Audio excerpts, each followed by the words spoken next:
kailangan natin checkin sa ilalim may plating siya, hindi yan.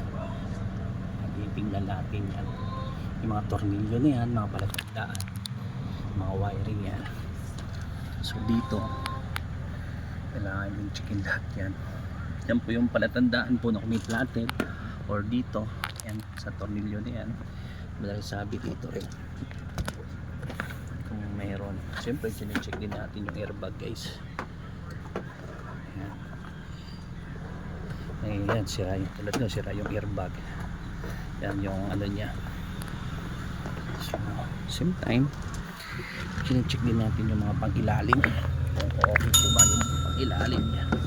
Yan, sinecheck natin yan. Yan. Wala naman tayo makita ano. So sinecheck din natin yung ano ng gulong, okay pa ba. So sinecheck natin mga pang-ilalim. So far okay naman siya lahat. Kulang so normal na itong ganito eh. Sa mga so okay naman siya itong mandar.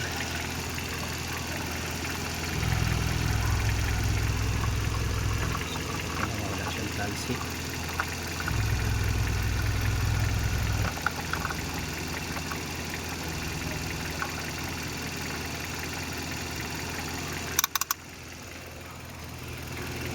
Stick.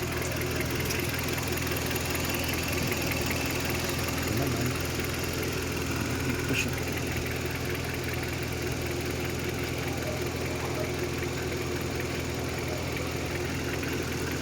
Mainit na siya. Ayan. So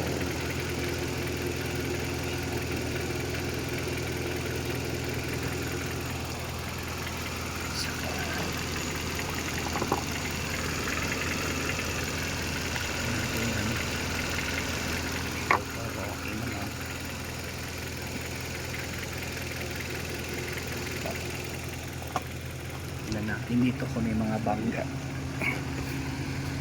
dito, may mga tulo siya, tayo makita ang tulo.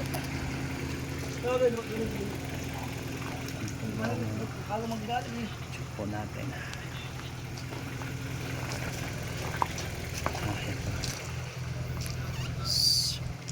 excuse.